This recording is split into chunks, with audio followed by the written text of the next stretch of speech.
Dave and Tina Harris are like big siblings to me, and I am honored to have them share their story on the show. They lost their first son, Gamaliel Game, just as soon as they started planning for his future. As a newly expecting couple excitedly looking forward to their parenting journey, this abrupt and tragic turn of events flipped their world on its axis. In this episode, Tina walks us through her journey from guilt and shame to acceptance, while Dave shares his perspective as a husband seeking to support his wife through the unimaginable.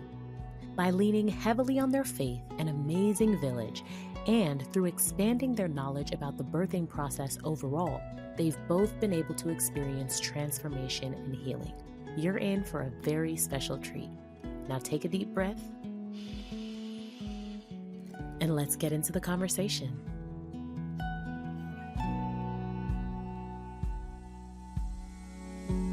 I just want to appreciate you both so much for coming on. I don't remember when in the process my mind came to you, but I just felt like it would be so good for the world, and not even the world, no pressure, but just people to hear a side of loss and grief that we don't often hear about when it comes to what you all have been through. So actually, I'm getting ahead of myself. We start with a little bit of a lighter question, and then we go into the rest. Okay. So what characteristic of your spouse do you wish you possessed? What do you wish you had from Tina? And Tina, what do you wish you had from Dave? Let me go first. You got something? Yeah. I wish I had her brain, how she thinks stuff through. And sometimes I don't see it up front, right? Yeah. But on the back end, I was like, oh, shoot, that was really a good idea after all. How she have the insight to see that? Things like that. Sometimes it makes me angry because it goes against my thought process. But at the end of the day, after the fact, I'm like, she had a better idea. Anyways. That was a better idea. So yeah, just her brain, how she thinks, how well calculated she is. I'd love to hear that. Tina, how you feel hearing that? He's told me that before, and I'm always like, but then why you don't listen? Well, it's a work in progress to get him to trust me then, I guess, in the moment more. It's just humbling yourself and realizing like, dang, there's somebody who's always going to be there to like call you out on your stuff, or always going to like keep you accountable and say when you're wrong. Lord help us. All right, Tina, what about you? What characteristic of Dave do you wish you had? I wish I had his energy and he's a ball of energy. Like he could keep going and going. I need multiple naps like every day, but he's got the energy to just keep going. And then like when he gets around his people, like he's even more excited and just like, it's inspiring to watch. I'm just like, oh wow, I wish I could do that. Like that extrovertedness. He would say he's quiet and reserved. I am. So you wouldn't consider yourself an extrovert, Dave? Not at all. Okay. Well, if it's family and friends and family that I know, yeah, but put me in another social setting and then I'm like quiet as a church mouse. Okay. Yeah, but when he gets around his people, he's excitable. He gives great impromptu like speeches. I would say I would call them and prayers. Yes, see, these are the things people know you for. He doesn't see it in himself. But I love like even just this past weekend, he was handed a mic and just like spit something up off the dome, and it's always very encouraging, inspiring, motivational, uplifting, and just seeing the good in other people all the time. No, this is a pattern, Dave. So clearly there's something here, because last time we were together, somebody randomly called you up. You had no idea. You went in there and killed it. So, yes, you better. Yes. Thank you. Appreciate it. You're welcome. So does that surprise you, or, does she tell you that, or has she told you that before, Dave? She's hinted at it. I didn't think it was that deep to her, but she's mentioned it before. Okay. Yeah. So cool. I appreciate that. Okay, so you all's story is unique from a lot of the other people that I've interviewed, and so I really wanted your perspective, because I think people who are going through what you have been through, or have been through what you've been through, like I don't see stuff on it. I mean, I'm sure, like if you're part of this community, then you do your research and you find your people. But I just wanted to hear your experience because I think it can help the world understand. But first, before we get into that, what made you agree to be on this podcast and talk about this topic specifically? For me, I find value in sharing my story because, like you said, it's not something that's really talked about. Even going through it, people in my family came up and said, "Oh yeah, I've experienced this too," and had never heard. It's just kind of like the best kept secret, and everyone just kind of goes through it on their own. And so, being introduced to the world in this community, it was just like, oh wow, there's so many people going through this in silence, and no one is bringing it to light. And so I find value in sharing it. I find it also therapeutic in sharing it, even though it might hurt sometimes. While we were going through it, like in the depths of it, hearing other people talk about their stories on like podcasts and things like that helped me as well. I love that.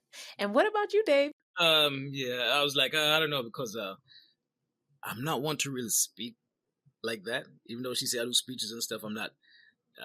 I'm insecure about myself when I have to speak in front of people or to where people could hear my voice. But two things. I mean, Tina has a passion for this niche, right, so to speak, and telling her story and what she's been through, and encouraging other people who have been through it. And two, it's you, right? Come on, man. I know what the objective of this podcast was, just from the name. You're it's like a soul searching. I feel like it's like a soul searching and encouraging thing you're doing here on this podcast. I'm like, hey, if she sees fit for us to be on it, then I'll be on it. Thank you. Yep. That means a lot. Yeah. I just love y'all. So thank you for being here. We love you too. Cheers. All right. So let's get into it, y'all. Mm-hmm. Go ahead and describe your experience with grief. That's a big question. Yeah. Right. My experience with grief was or is very unexpected.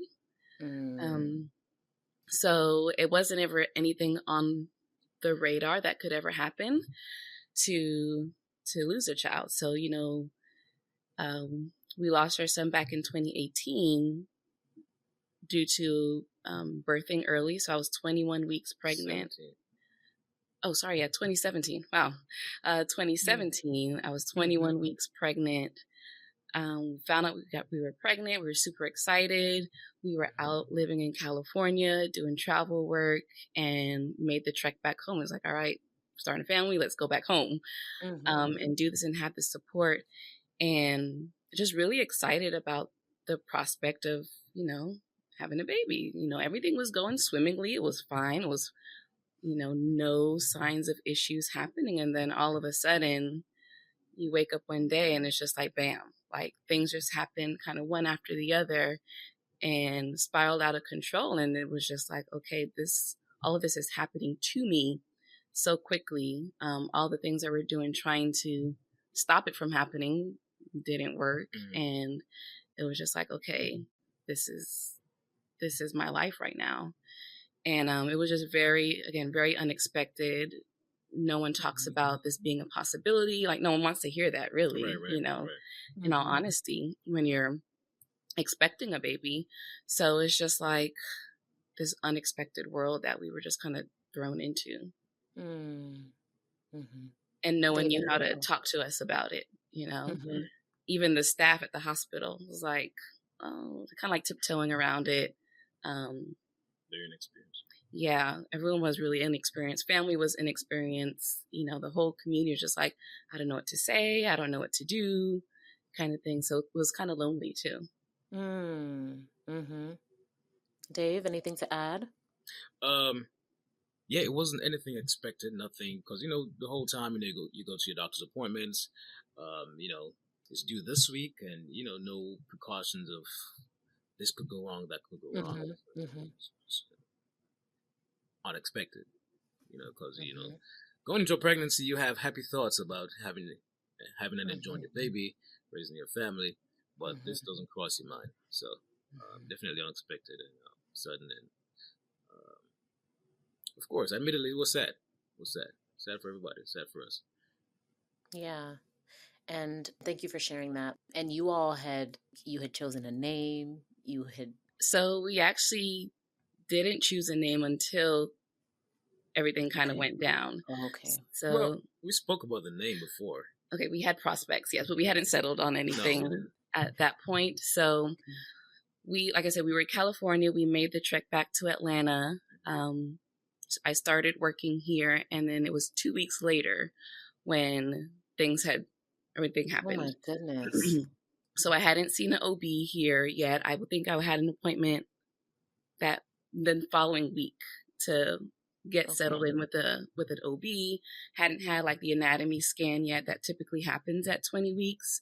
That was going to be that appointment to figure out, the boy or girl, how are things, developing. So we hadn't done any of that. But then at that 21 weeks, I was 21 weeks in 2 days or something like that. I woke up in the morning. I was feeling some cramping the night before, woke up the next morning and had bleeding. And so because I didn't have a provider, like already settled, I called that office that I was supposed to be going to and was like, hey, this is going on. What do I do?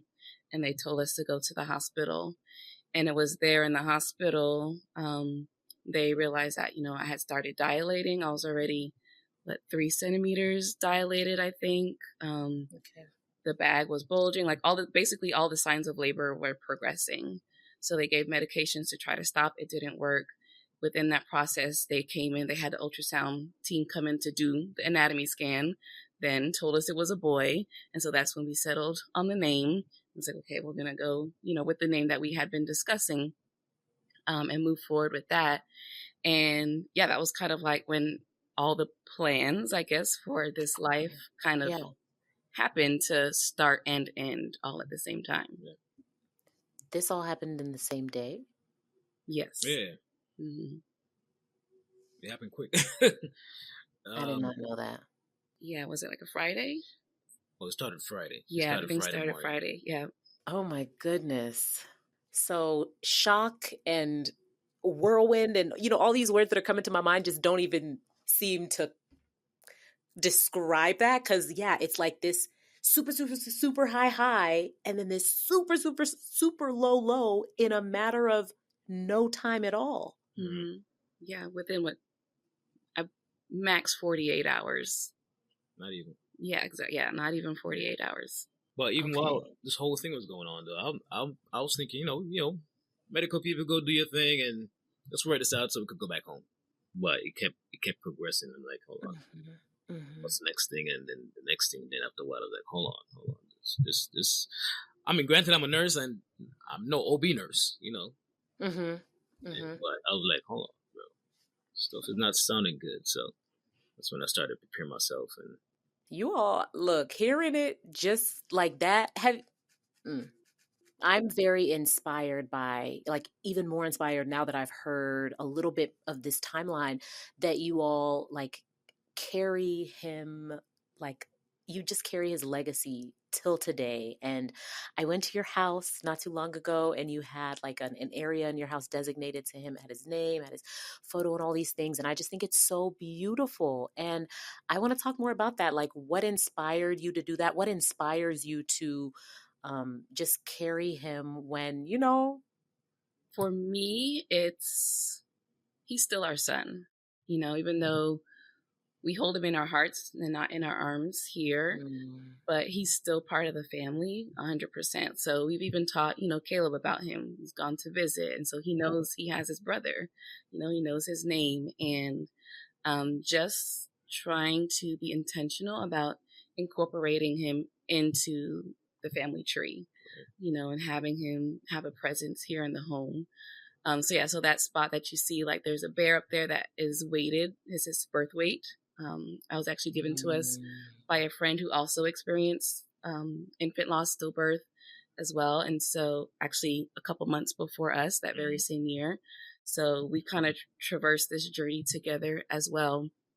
And yeah, and just as a, memorial, just we love you, and even though we don't call your name every day, but it's still, he's still here in our hearts and in our minds. And just having that legacy, like I mentioned before, like I've listened to podcasts in the very beginning stages of this whole journey, and someone had mentioned, I wish I could remember the podcast name, but there was something that someone had said as she was telling her stories, like she wanted the memory of her child to be a legacy and not a memory of like a legacy and inspiration and not of devastation and depression. It's like every time that, his name is mentioned, that it's not like, oh, woe is you, poor you. It's more like, yeah, this horrible thing did happen, but it didn't break us, and being able to just share his legacy and the transformation that he had on our lives. And it was the impetus for my business, and how I support other people now. And so that his legacy will forever live on through that as well. I love to hear that. Dave, I'm always asked, anything to add? Well, yeah, I'm like her. I want his name to live on, right? And additional to what she said, you after the fact, after it happened, we heard about so many different women, or families rather, who went through the same thing, and you never know. There's no mention. There's nothing mentioned about losing that child, losing that person who was part of your family. So I was in favor of that for that reason. And you mentioned, Tina, like the transformation that this had on your life, or that he had on your life. So can you describe that to me? How does one put that into words? Going through it looked very different than how I am now on the other side. It was definitely a breaking process. There was a lot of guilt, a lot of shame, blame on myself. My thoughts were like, the one thing that my body's supposed to do, it couldn't do, because it wasn't anything was wrong with him. He was perfect. It was my body that gave out, wasn't able to hold on to the pregnancy any longer. And so there was a lot of processing through that and understanding it in a way as like not taking on, not taking it on and internalizing it as it's my fault. It was nothing that anyone knew. It was nothing I could have done about it. It's a painless thing. Like, it's basically what they call it is incompetent cervix, which I completely hate the name, but basically the cervix sound great. It's terrible. It's terrible. But basically the cervix is opening too early, right? Yeah. And so you don't feel it happening or anything like that, but it's what's going on. And then that set me into preterm labor. So I really had to process through that and just come to a place of peace, and kind of like, because the question everyone wants to know is like, well, why did this happen? And like, why did this happen to me? And actually going through the grief process kind of sent me on a spiritual journey and like diving deep into the Bible even more, looking for answers. And I remember rereading the story of Jesus being, sent to the cross, and he agonized and he asked, if possible, let this cup pass from me. And I thought, he's like, you know what? Jesus knows exactly why he's going through this process. He knows what's happening, but it's still being allowed to happen. It was like, even if I knew why it was happening, it wouldn't change anything. It's still a process that we have to go through for whatever reason, and so it's not always that, there's someone to blame for it. It's just life sometimes sucks, and it hurts and it's hard. Yeah. Yet there are lessons to be learned and growth to happen through the hard times in life. And even if I knew all the answers as to why it happened to me and to us, I just had to believe like who I was becoming and who I will be on the other side is who I'm supposed to be. and kind of walking in that purpose. And I mean, I'm kind of living that today. Like if I didn't go through that, I probably wouldn't have started my business or be serving the way that I do serve now. And the amount of lives and families and communities that I'm able to impact wouldn't have happened. So many gems. Look, one of the things that sticks out to me about what you said is life just sucks sometimes. Like, I feel like people are always looking for a reason, right? And like something to make them feel better about what happened. Oh, there's a reason for everything. And I don't fully know that I believe that. Like, and so for you to just affirm that, like, no, you didn't find your answer. And you don't necessarily like feel like there was a reason, but out of what happened, things have happened. Like, transformation has come, and like, your work and all these things. But like, sometimes life just sucks. And I think some people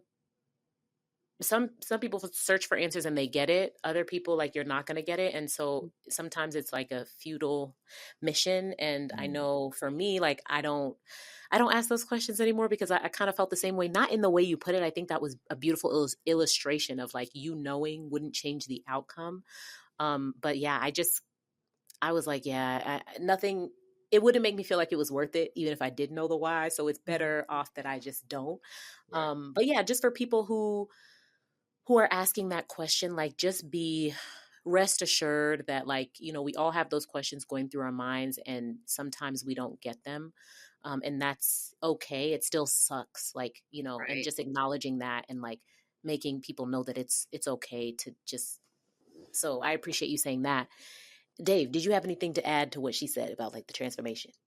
So ever since that day,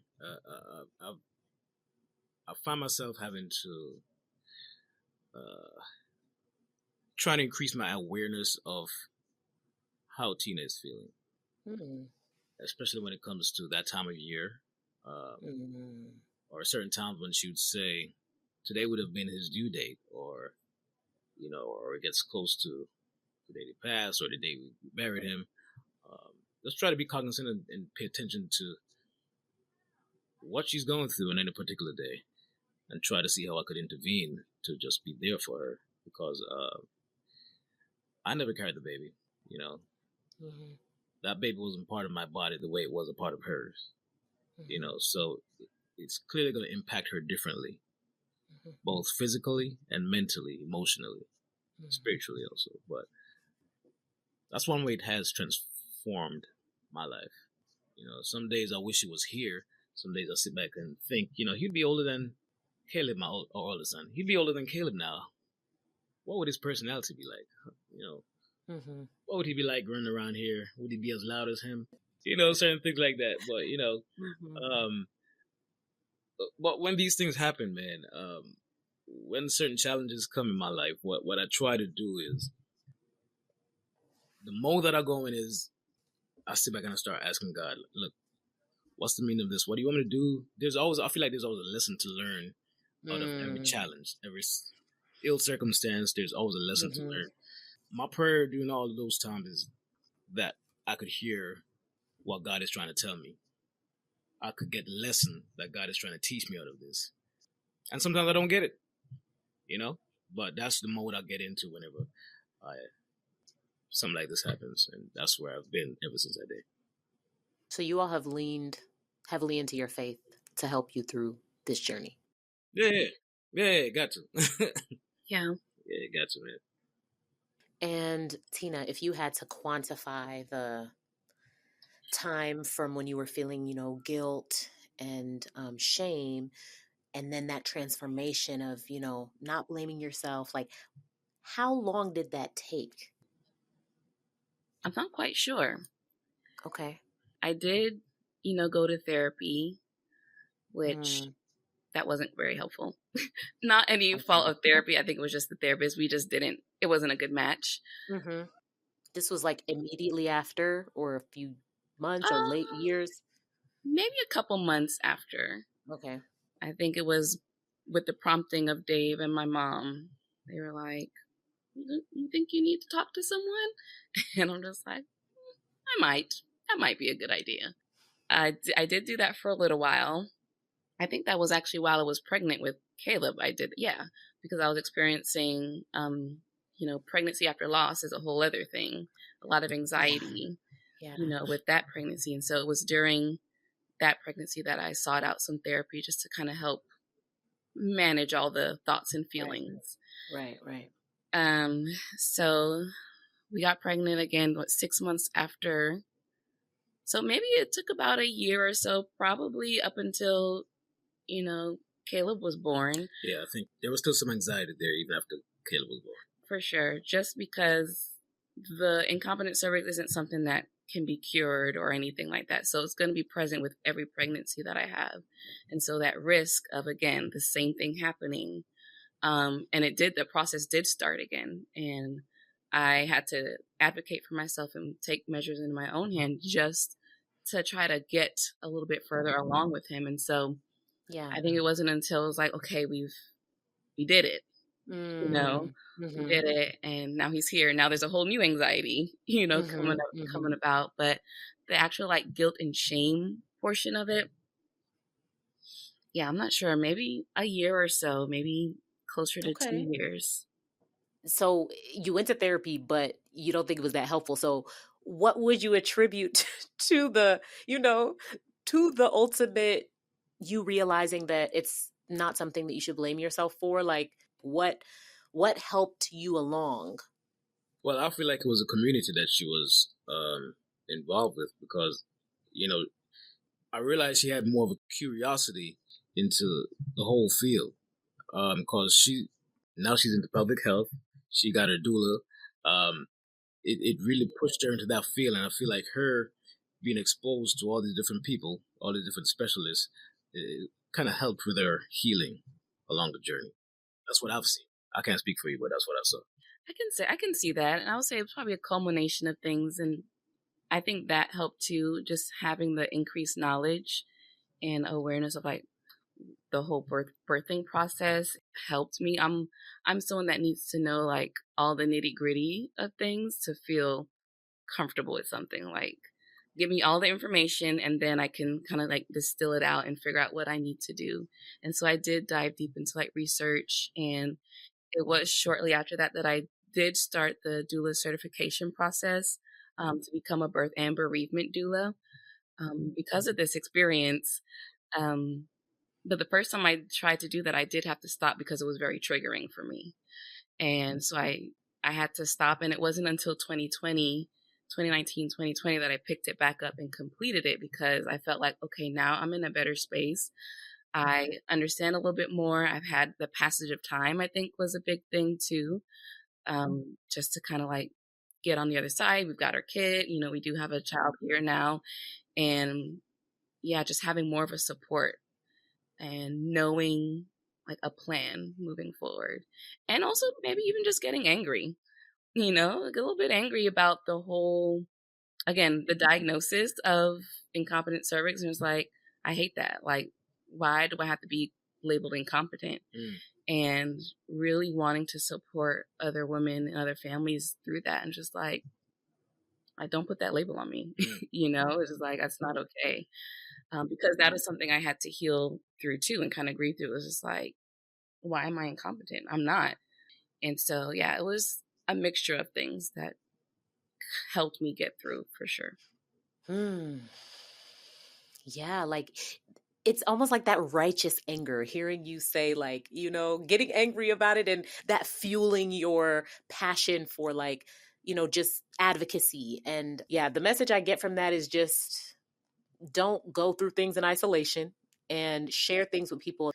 The stories we tell ourselves are almost always false, but the fact that you were able to kind of combat that with real facts, real information, real people, eventually you started believing it, saying it, and then telling other people about it. And, now you have your business, and I appreciate the way that you all said that, the community and the education piece helped you realize what's true and what am I just telling myself?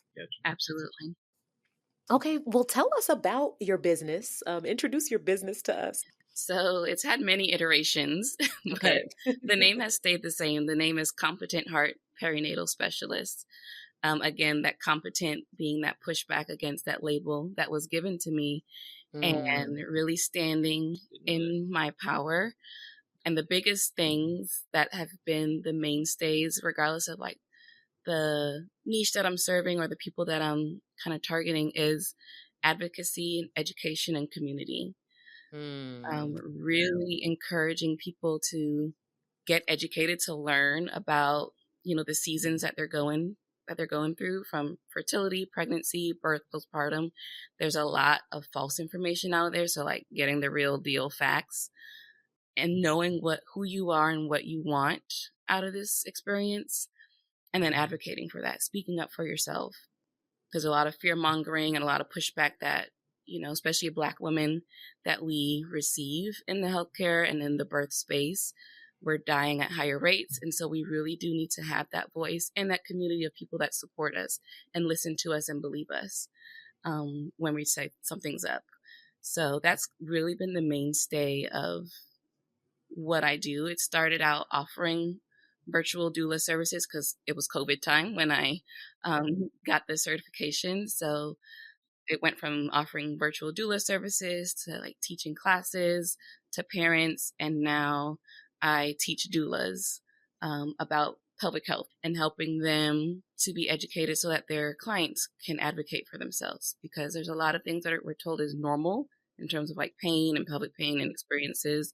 There's something you could do about it and, feel good. You deserve to feel good. You deserve to be an active participant so that things aren't happening to you. You can be a part of the process, which is, again, what I mentioned, during our experience. Like I felt like things were happening to me. I felt out of control. I felt like whatever I did wasn't good enough, wasn't going to work. And so really arming families, arming birth professionals with tools so that they can be in the driver's seat and kind of steering things, because birth is a little wild, so we can't really control all the things, but right. but steering it in a way that you desire and that feels good for you. Incredible. You are doing the Lord's work. God bless you. Thank you. Yeah, like when someone is walking in their calling, in their purpose, like you can see it. And the way you went straight to business, it was just like, because it is not okay. And I'm like, yes, you better talk that talk. So God bless you. Thank you. Yeah, I get passionate about that and a little angry with that too. But, that's that passion coming through. So Dave, I want to hear from you, because you said you didn't know that story about her name of the business and where it came from. No, not the competent aspect of it. I was like, because she'd always throw out ideas like, what do you think about this design? What do you think about this, the name, this name, that name? And then I just gave my opinion, but I didn't know the source. And I just thought it was deep how, ties into what took place on that day. Right. Yeah. Okay. Let's see. What else? Oh, what is the balance between someone's giving birth, and on one hand, people are like, don't share those stories. Don't talk about birth in a negative way, because the mother's already going through a whole bunch of stuff, going through this process. So I get that. But then like you all are saying, and I've heard other people also say, like, we're also not being told like the full information. And so like, where is the balance between, not scaring the mom, but also letting the mom know what might be going on or what you should look for? Like, is there a way to, or is it even a conflict, or am I just like creating, tension where there is no tension? So Tina introduced me to a doula. I had no idea what that was. And I gave pushback. So I'm like, bro, we got to spend money on for what? Is she going to give birth to the baby? That's the mindset that I was in. But the doctors, they're going to educate you to a certain extent, right? But to take it the rest of the way, I feel like that doula that we had, actually we had them for both pregnancies. For the other two pregnancies, we had doulas. And they gave us an extra boost of confidence. We felt some reassurance, while this is happening, she would say, like, ask him about this, or something you never think about in the midst of the chaos that's going on, right? Right. Or this is happening, they need to do this, tell them that you need that now. They kind of gave us that empowerment to feel more confident in the next two pregnancies afterwards. So no regrets. Look, I want to clap from over here too. It was beautiful. To hear a spouse, a partner, a man, a husband talk about the importance of a doula for not just the wife, but for the family. Like, that's amazing, because I feel like there are probably a lot of people in your position who are like, why do we need that? Like, and now you've just educated the world on why doulas are so important. Right. Because family is one thing too, but sometimes when things get chaotic, they get chaotic right there with you and cause more chaos. So you just want to be like, get out. Right? Precisely. Yeah. but the doula is calm and, keep level-headed and, okay. I know in Caribbean families too, Caribbean, African, like, there's no hope. There will be yelling. There will be hands on the head. Oh my God. And it's like, stressing me out. Like that somewhere else. Right. Okay, Tina, let me hear from you. So, do you co-sign everything he said? Do you have anything to add? Absolutely. I'm so proud of his response, first of all. Because here we go. We talked about earlier, he kind of dismissing my great ideas. Like I said, I did get pushback. Yeah. And then he realized it's a great idea. And was like, yes, very much needed. Mm-hmm. But yeah, I'm just really glad, because I don't think you've ever expressed that to me. Especially Brandy. Well, we love Brandy, just to begin with. Shout out to Brandy. That's your doula. Yes. Girl. But just hearing him reiterate the importance and the value that he experienced as a father of having a doula, because sometimes it is the partner that is kind of giving the pushback, as like, I don't understand. I'm here. I can be your support. I don't want a doula taking my place. And that's not the role of a doula at all. It is to do the education and that empowerment.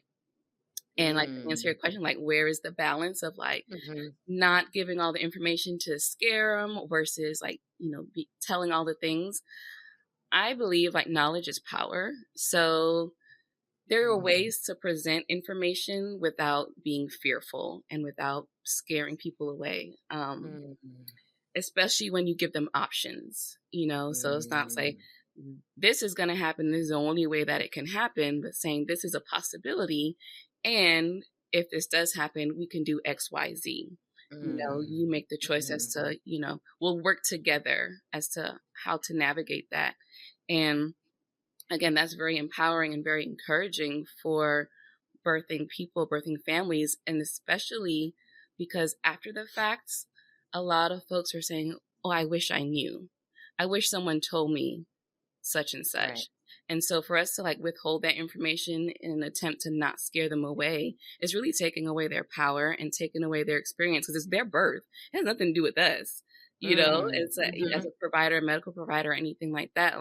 You got to take ourselves out of it, take our preconceived notions, take away our histories and traumas, and let them make their decisions for their family, their baby, their body. And so just giving them the information, don't make it scary. Just say, this is, a lot of people don't want to talk about C-sections, if they're planning for a vaginal birth. But I talk to all my people. It's like, we have no idea what's going to happen, and so you need to be educated about what the process of a C-section is. It's a surgery. Here's what's going to happen. And they're like, okay, cool. So that if it does happen, it's not something happening to them. They're like, we never talked about it. I don't know what's happening. And then there's that birth trauma, and there's a lot of birth trauma going on as well. But yeah, education can kind of help mitigate that a little bit, for sure, I believe. There's a way to educate without instilling fear. And then if you are not in a position to educate, so if you're not a healthcare professional, not whatever it is, don't project your own fears or your own experiences on other new moms. Absolutely. And I mean, even some OBs do it too. So just people, they've seen, horror stories as well. But, everybody wants to tell you their scary, horrible birth story. And I'm just like, I didn't ask for all that. That's not helping me. Right. At all. Yeah. Okay. Yeah. I appreciate both of those answers. Yeah. Well, thank you. Yeah. So, Dave, this question is directed at you. So, you said that you have been just in tune with Tina and what she needs, what her body needs, and, different times of the year that bring up certain feelings. You're attuned to her, which... Trying to be. Yeah, you're too humble, man. No, I love that. And I think as the dad in the equation oftentimes. Like, I can assume, and I've, watched YouTube videos and stuff of people just saying, like, you feel so powerless as the husband, as the person who's not carrying the baby, and it's not happening to you. So any support that you give is just so greatly appreciated. So my question to you is, like, what would you tell people who are in your position of, like, a partner to someone who's going through this, and you are also going through it as well, but what message do you have to people in that position? During the moment, right? Yeah. But we didn't tell you the backstory. So he was delivered and he was alive for a few hours. Right? It was a sad moment because, it's like a newborn baby. You see them moving their hands, but he was so tiny and gasping for air. His lungs weren't full developed. So, and it went on for like 2 hours or something, maybe.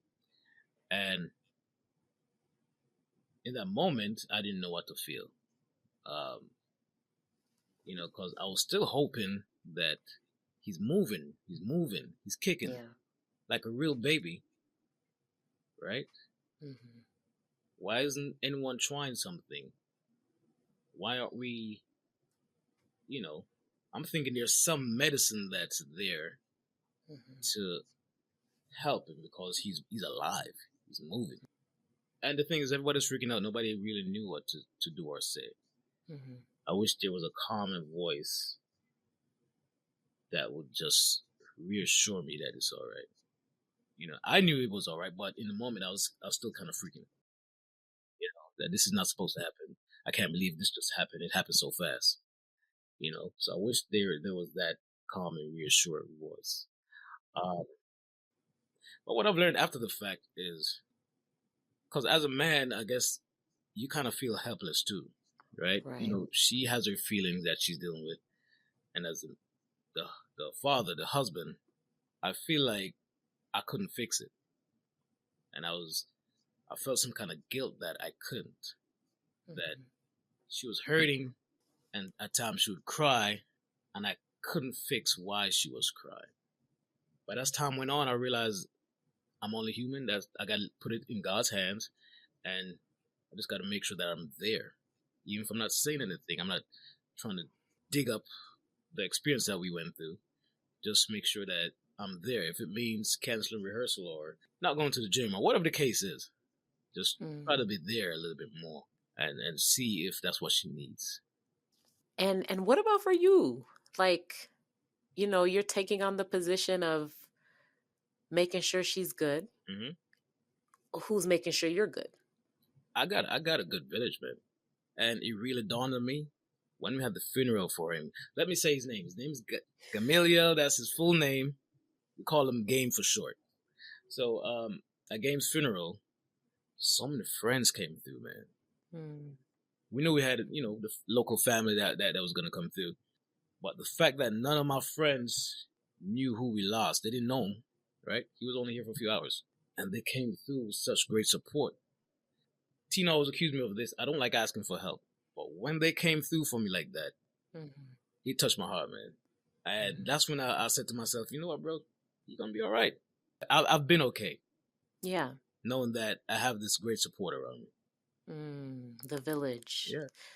The village coming through. Thank God for the village. Yeah, man. Mm-hmm. Absolutely. And Tina, what was the most helpful thing that Dave has done? Just exactly what he's saying and what he's done is being present and being involved in even just a listening ear. I would ask him about his feelings and stuff and, how his experiences, and he'll give me like a short little answer. Mm-hmm. I would want more because I want to make sure that he's okay, and that he's good and how he's processing things, knowing that we're going through this together. Yeah. Even though it looks differently, but we both lost, a son. Every year he does a race in his honor, the Angel Dash, every October. Oh yeah. Speak on that. Rachel's gift. Through Rachel's gift. Yeah. They have been a very huge support, very great at the grief support community, providing resources, all of that for families that are experiencing pregnancy and infant loss. And they do a race every October in honor of Pregnancy and Infant Loss Awareness Month. And Dave has run it every year, except 1 year when I ran, sort of ran, but I was out there. Did you finish the race? I did. I did. That's what matters. There you go.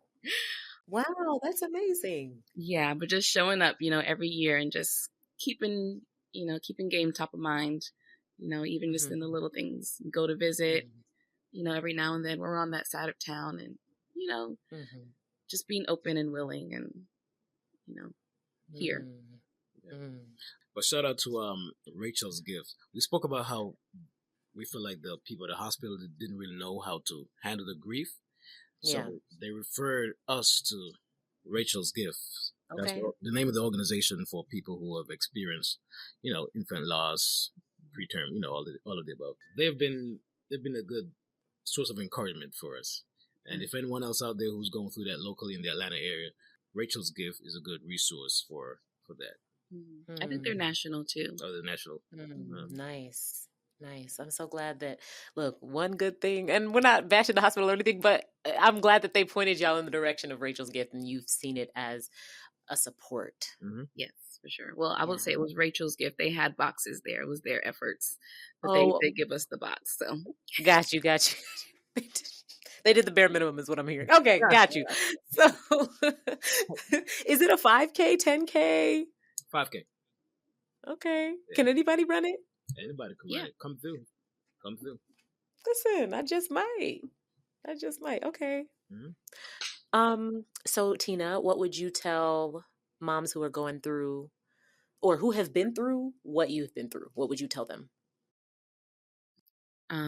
It can look so many different ways, the loss in and of itself, and then just how to navigate it afterwards can be so different. So I don't think there's like one thing to say or to do, but I think definitely, again, find your community, find your village, find others that have gone through it. And because sometimes what I've found, like especially like Facebook groups and these social media groups that gather us that have all gone through it, sometimes you can get stuck in the depths of the grief and the tears and the crying and the heartache. And I think that's good. I'm all for like cry it out, like feel your feels and all of that. And I also think it's important to find others that are a little bit further along the journey that can help to pull you out and encourage you as well. And then be that person for, others coming up too. And also find what it is you're going to do with your story. How will that be an inspiration for you or for others or, whatever method, writing a book or, writing a song, getting a tattoo. Like these are a lot of things that people are doing to kind of help build that legacy. Yeah. Again, that podcast, where that lady said in that podcast was really stuck with me. It's like, as best as possible, allow this to be something memorable and something of legacy and not of brokenness. That's like the definition of this person. You don't want it to be brokenness forever, I appreciate you holding both. I heard the and, instead of but. Understanding that it's important to feel your feelings, like you said, and realize that if you stay in that place forever, it's not looking good.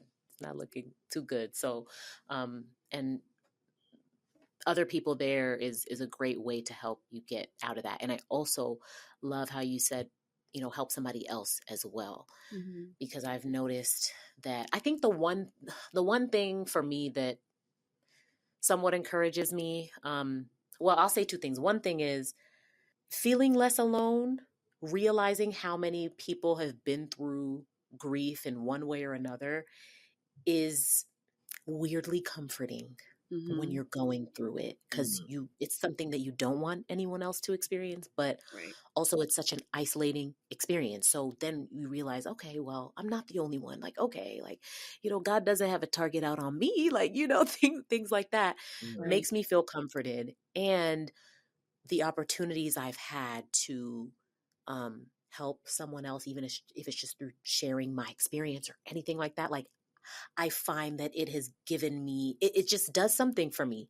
So I just think that's so powerful, and like something that we should all challenge ourselves to do, because in the moment, in the depths of despair and in the depths of grief, you're not looking to help anyone else. And I know I'm a helper by nature, and I was feeling, I don't know if the word is shame, but I remember just acknowledging that, like, I want to be doing these things for people like I've always done, but I'm in a position where I need that done for me.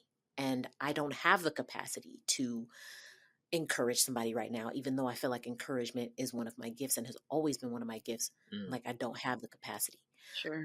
But like, little by little, I started seeing opportunities, and I took those opportunities, and now it's coming more naturally to me again. And it's filling me up. So yeah, I just want to just double down on that and encourage people that take those opportunities when you see them, look for them and take them and see how it might shift the way you're feeling it. Your grief is a little less inward and a little more outward, and it feels more purposeful. Yeah.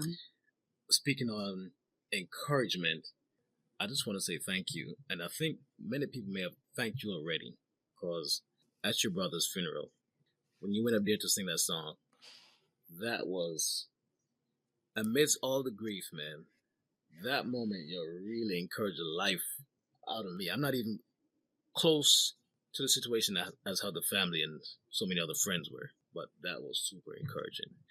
And seeing how you carry yourself with grace oftentimes. I don't know what you're going through. I don't know the depth of your grief, but how you carry yourself with such grace is very encouraging and inspiring to me. So I just want to say I appreciate your encouraging spirit, even if you don't feel like you're encouraging somebody. For sure. Listen, I remember after that time, a lot of people were saying that to me, and I was still in a place of, before that, like the week before that was really just you putting all your efforts into planning this service, right? Then it's after that things really hit, at least for me. So I think about like where I was at that time, and I remember saying, I'm saying this as a declaration. I don't feel it right now.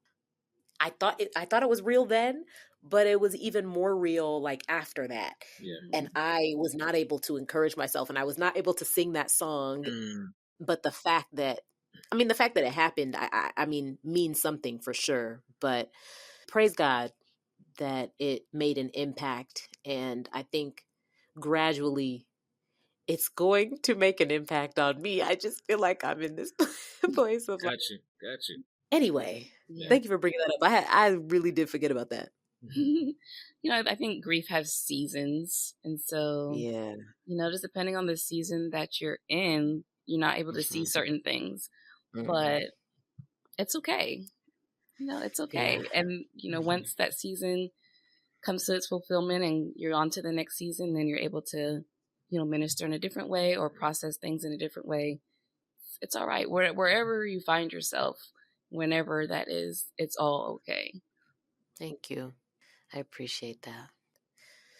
So how does your grief look/manifest today as opposed to earlier on? I don't know a descriptive word to put on it, but I'll say that I cry less. I'm less sad. I do take off of work on his birthday just because I'm not sure how I am going to feel. So just to make sure that I do give myself space for that in case, because that I think it was year 2 I did it and I was like, oh, I'm a mess. I had to call out. I was like, this is not happening. I thought I was beyond it, but it just, it creeps up. And so I do give myself space for those special days just to make sure, that I am okay. There is still a little piece of guilt that creeps up every now and then for the mere fact that sometimes I feel like I've abandoned him because we don't visit as often as we did when I first, like in the first year or so. Like those first few months, I was there at least once a week, to visit, even just to sit, or, it's a beautiful skyline. You can see the skyline of Atlanta from there, and it's just absolutely gorgeous. So sometimes I would just go and sit and just listen to music or write or whatever. And now that doesn't happen unless it's, his birthday or, well, that's really the only time we go at this point. And so there is a little bit of that guilt. It's like, he's still my child, but I feel like I've abandoned because I don't go and visit. And that might be why we have our little memorial area in the home, so we can still feel, like it's still part of the family. But I will say that that's probably the biggest thing compared to initially. But yeah, there's still a little piece there. Grief for me, it comes in like waves, right? Different waves. Of course, you have that acute phase where there's a lot of sadness, right? There's a lot of confusion and trying to make sense out of everything, right? And then as months and as time goes on, I'm still in disbelief. Maybe it's an unhealthy way of dealing with it, but I'm still in disbelief. But to me, it's like, dude, that was such a bad dream, And a part of me is like thinking that in his case or other grief that I've experienced, is like that person's off somewhere else, and we're gonna link up one of these days, right? Yeah. Which, as a Christian, yes, we are gonna meet up one of these days. We're gonna understand it better by and by. But here, while I'm here, my earthly mind, I'm thinking that my boy's gonna come back.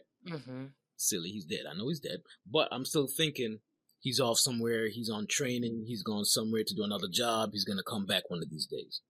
It may be an unhealthy way of dealing with grief. Listen, no. But that's how it's helping you cope. It's what you tell yourself. It's okay. I can relate. Yeah. Okay. Yeah, it's not a steady incline. Tina, even you saying like year 2, you thought you were kind of you good, and then you weren't, and it just creeps up on you at different times. Yeah. At any moment, you could be rocked in one way or another from the grief. So I appreciate you all sharing. Like, yeah, it's a process, and you're never like beyond it. Right. Something that affects you in different ways at different times. But you do leave space for whatever you need during the time. And you do, tell yourself what you need to tell yourself to help you get through the day. And there's no right or wrong about it. I just feel like certain things, especially when concerning something as delicate as grief, don't ascribe a right or wrong to it. Like that's not why. Like, so anyway, I appreciate you both sharing that. Sure. So you all know that the theme of this podcast is There's Grace for That. And I want to hear from you all how you have given yourself how you have been giving yourself grace. I like to refer to the song Were It Not for Grace, because some people have gone through things like this and lost their mind. Their careers got derailed. They end up just not giving two craps about anything in life, really. Depressed, all of the above, right? But I think if it wasn't for God's grace, we would not have made it through how we've made it through. And for people who may not know the lyrics to the song Were It Not for Grace, can you give us a little bit, or you can even sing it for us if you want? Probably don't know any of the lyrics. Were it not for grace, I can't tell you where I'd be. What? Wandering down some pointless road to nowhere with my salvation up to me. That's it. All right. Anyway, the point is, thank God for grace. For His grace. His grace towards me. Okay. So I have another question to ask you, because you did kind of flip it, but that's fine, Dave. I'm going to ask Tina how she's giving herself grace. I find 2020 was a year of spiritual exploration for me. And so I was able to develop a real relationship with God versus going through the motions, going to church and, what everyone expected of you. I feel like God is so much bigger than what religion, the box that religion puts God in. And so, I've explored a lot of different ways just to experience all of God. And so that's been a really grounding for me. And it's been growing and it's been shifting and and evolving, and you're giving yourself the space to do that. And we love to hear that. For sure. And lastly, I just want to know how we can support you. So obviously, Tina, you have your business. You've told us the name of it and stuff, but if you want to shout out your social media handles, or if you have anything upcoming. Dave, same thing with you. Do you have anything upcoming? How can we support you both and your family? Oh, go ahead. Do you shout out, boo? Okay, so my business, Confident Heart Perinatal Specialist. My Instagram is at @CHPerinatal.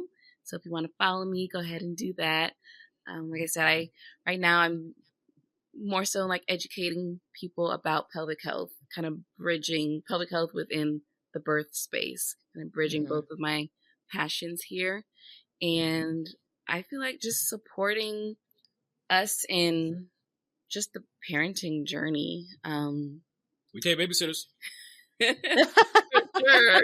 1,000%. Okay. Yeah, so y'all can go on your date nights and do whatever else you want to do. Yeah. But definitely supporting parenting, because a lot of our friends, we were all pretty much pregnant at the same time. So we're all in similar situations. So we all need babysitters. Yeah.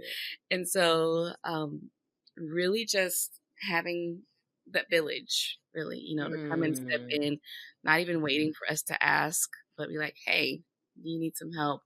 Parenting the two that we have here, and even, still nurturing Game, who we hold in our hearts, and calling his name and, acknowledging him as part of the family, as one of the 3 boys, #boymom. Yes. And just really, the village is really necessary. We need more input than just us. We need other perspectives, other experiences for them to learn from as well. Experiences to see the world different ways. And so it can't just be coming from 2 people or, the immediate family, because we all kind of do things similarly, Right. Especially in this world today, like there's so many different viewpoints and so many ways that people live their lives. Like they need to know who they are and how they stand, and also be accepting of others in their journey of life too. Yeah, that's what I'm looking for. Okay. That was a comprehensive answer. You spoke on a lot of things just now. Right. So I feel like everybody listening can find themselves in something you said as a way to support. So thank you. Dave, anything to add? Very comprehensive. I'll agree with the child care aspect. Okay. How can I be supported? Oh, my Cash App is Cash DaveHarris. Listen, is that his real handle, Tina? I think so. Where's my phone?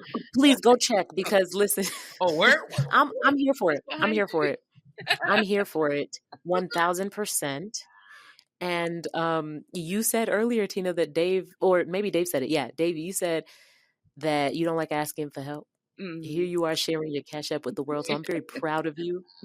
And I don't know if anything will come from it, but hey, you never know. Hey, you never know. Ask and you shall receive. Shoot my shot. Absolutely. Yep. Hashtag DaveHarris. Capital letters with D and capital letter H. There we have it, people. Y'all heard it here first. Okay. That is all I have for y'all today. So for all the people listening to this who are beating themselves up for one thing or another, who are hard on themselves unnecessarily, I want them to remember there's grace for that.